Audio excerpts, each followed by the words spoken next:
Welcome to part 2 to What If Naruto befriended Kurama as a child. Okay, first off, we need to recap what happened in the previous part. In part 1, Naruto accidentally enters his mindscape and meets Kurama for the first time. And then he eventually befriends Kurama while in the academy. And this allows Naruto to be a much better student because he has no seal. And he's not as strong as Sasuke in base, but he is pretty strong still. And then eventually he aces the test. He's placed on Team 7 as usual. And then they get Kakashi. And then they do the belt test, obviously. And Naruto releases the power of the Nine Tails for the first time. Not for the first time, but the first time in public, showing anybody. Because Kurama wanted him to keep it a secret. And he didn't want to kill anybody in the academy, because if he did use it, he would definitely kill somebody, no question. Eventually they pass as in canon, and they do their D rank missions, and then they go on to get the C rank mission for the Land of Waves, and that goes pretty normally, except Naruto can tell that Haku is lying using his powers of ACM, and then they take them down there, and that's pretty much it, they take it down without the second fight. And before we get into part 2, I have to retcon something that was brought to my attention from a viewer. And this was that when Naruto opens the seal to befriend Kurama officially, he will never meet his parents. So how I'm gonna fix this is that when Naruto opens the seal, he's gonna meet Kushina. And Kushina will talk to him, say, "Hi, I'm your mother, and blah blah blah. Minato is your father, the 4th Hokage." And she'll show him the full events of what happened, and Naruto will look at Kurama differently, but he will also understand that Kurama was under a genjutsu. Because obviously Kurama killed his parents, dang. But then again, he wasn't in control, so he will still forgive Kurama. He does, later in Shippuden, in canon. This big, emotional thing, with his mother, obviously. He says he loves her hair, blah, blah, blah, goes basically similarly as to canon. Except Naruto is younger. But he'll never meet his father and, give him a good old sucker punch to the gut. And, yeah, but he will know the truth about his parents. And he's not going to go around bragging, my dad's the 4th Hokage and stuff. Because, that's just not who Naruto is. And at first, when Naruto, wakes up, he'll think that, it was just a dream. And eventually he'll go to the 3rd Hokage, because it didn't feel like a dream to him. It felt so real. And, all the emotion was there. He was truly meeting his mother for the first time. And he will go to the 3rd Hokage, and he will say, "Hey, old man Hiruzen, is the 4th Hokage my father, and the former Jinchuriki my mother?" And he will explain, what happened, and instead of telling Hiruzen the full truth, because he didn't want to tell Hiruzen that he was a perfect Jinchuriki, he would just tell him that it was a dream, and that his mother, visited him from heaven or something like that. And, Hiruzen will give in, because Hiruzen lied to the boy enough. It'll be in Hiruzen's heart, he doesn't want to lie straight to his face. And yeah, because they should have told him in the original. That was kind of messed up on the 3rd Hokage's part, but that's in a whole different and I'm sorry for going on this little tangent, but yeah. So in this timeline, Naruto will know the truth about his parents, and this will inspire him to work even harder to be like his father. And also, back to when Team 7 told everyone their dreams on the roof. On top of the dreams which he already said in part 1, he will say that he wants to be like his father. And Kakashi will be like, "Oh my god, does he know?" And he would ask the 3rd Hokage afterwards, and yeah, the 3rd Hokage will tell him the truth, obviously, and it goes on from there. And also, if you want part 3, make sure to subscribe and hit the goal of 5 likes. And now on to part 2. Alright, so now Team 7 is back from the Land of Waves, and they're much earlier than in canon because they didn't have the second part of the fight on the bridge. and that means they never learned tree walking in the forest. So Kakashi will decide to teach them when they get back, because they obviously have all this free time after the mission. And this time they would take it a step farther with the extra time that they have, and they would learn water walking along with tree walking. So this advantages the entire team, and the order which they learn it in goes much differently than in canon. Sakura still finishes first because she has some sort of godly chakra control or something, even though she didn't really use it at all in part 1, but whatever, we don't talk about that. But then also, Naruto would finish right after Sakura because of the seal is gone, and this man has 10 times better chakra control in this canon. And this, this completely annoys Sasuke to the max. His inferiority complex is just increasing day by day. There's this literal powerhouse on his team, and he can't do nothing about it. He's like, damn, how am I ever gonna fight Itachi if I can't even beat Naruto? And Sasuke, he pushes himself even harder, and he learns it quicker than he does in canon. But this does not matter to Sasuke. He's like, man, I am so behind, and this is terrible. But then, in the end, doesn't really matter, he just gotta work even harder. That's what he tells himself. And a few days later, Naruto and Sakura are hanging out, and they're just walking through the village, when they see a boy with weird makeup on, messing with a little kid who just happens to be the Hokage's grandson. And being the kind person that Naruto is, he steps in and tells this guy to stop messing with the kid. And then he sees the Sand Village headband, and he's like, hey, wait a minute, how are you guys in the village? And he says, it's the Chunin exam, stupid, haven't you heard of it? And this will confuse Naruto at first, because he didn't know what it was in canon. And then Kurama speaks up telling him what the Chunin exams are. And then, Naruto trying to play it off cool like he always does. He's like, of course I knew what it was. When Gaara comes out, and, he tells his brother to stop and says to Naruto and Sasuke both, tell me, what are your names? And they both respond, and Naruto doesn't even need Kaseyama to feel the malice radiating from this weird figure with red hair. He just gives Naruto the creeps. And then Kurama speaks up again saying, I can sense the one tail inside of that boy. Be careful, Naruto.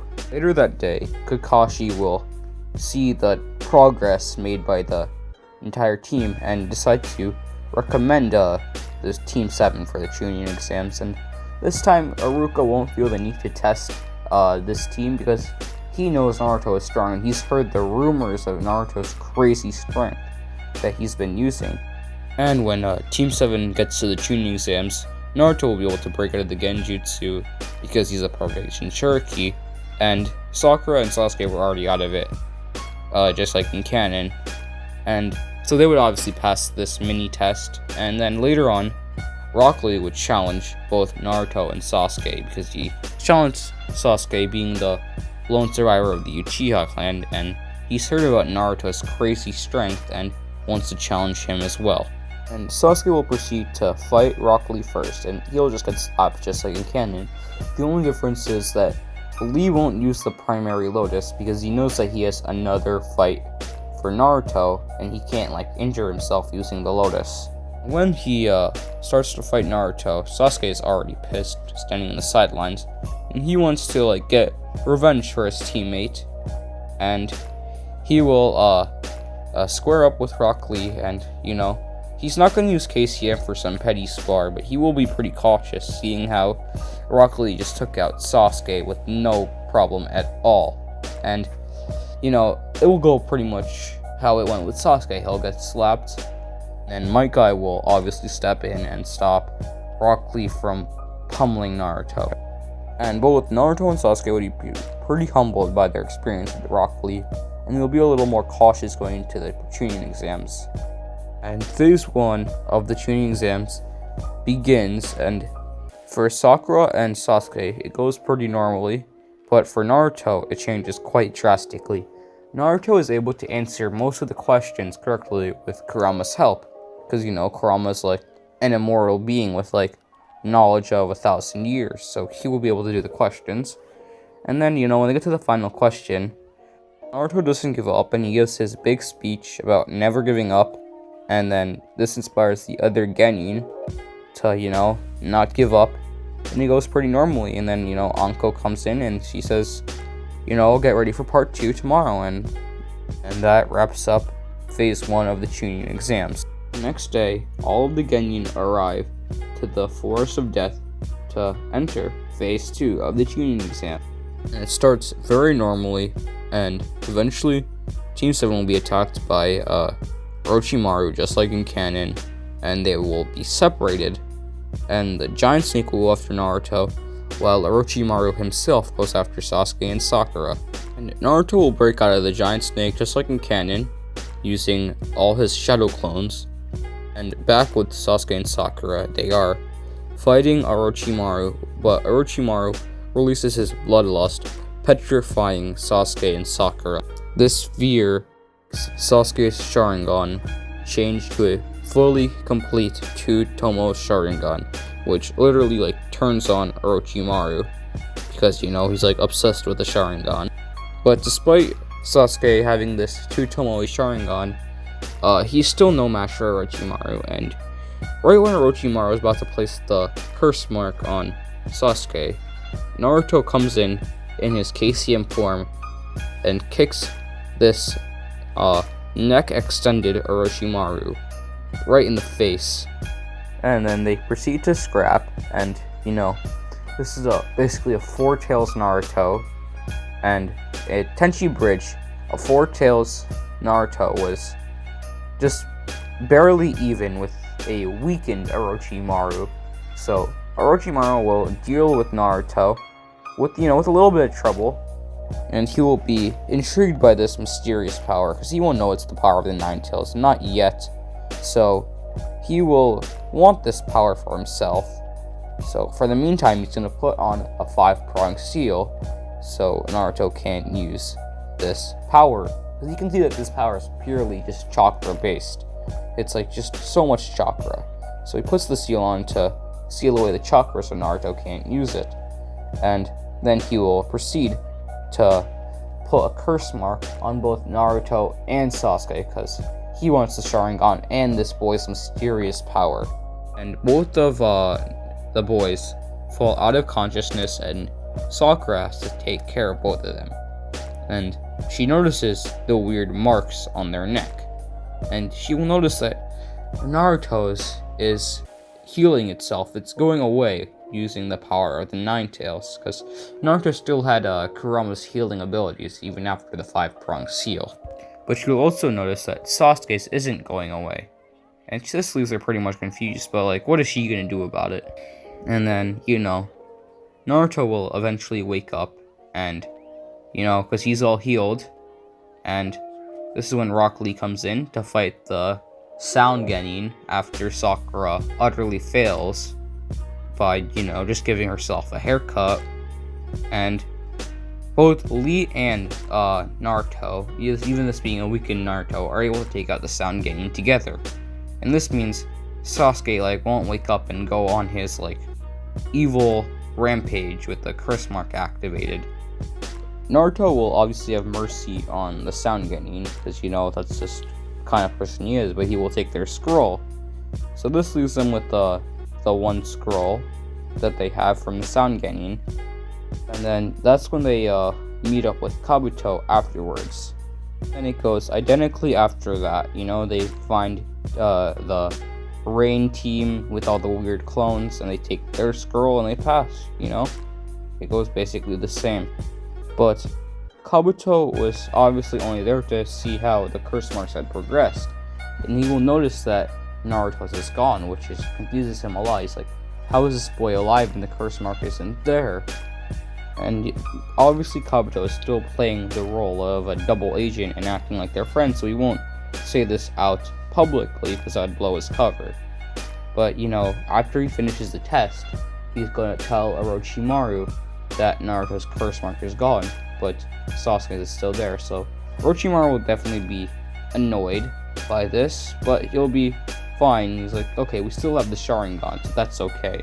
And afterwards, all of the Genin head to the arena, and they are alerted by Hayate Gecko, the proctor of the prelims, that there will be a preliminary round because there are too much genin for the final phase of the Chunin exam.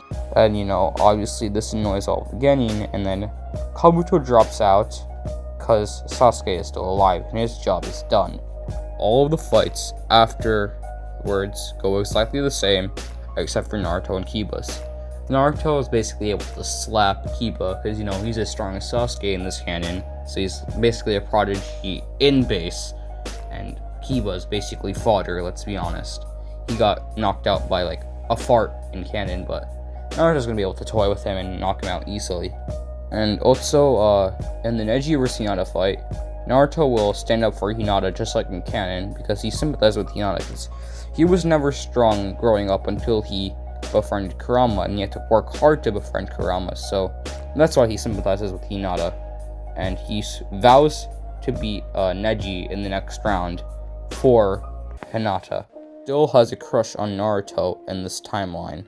And afterwards, Sakura will tell Kakashi about the curse mark, and how Sasuke and Naruto both got a curse mark, and Sasuke still has it, but Naruto's disappeared.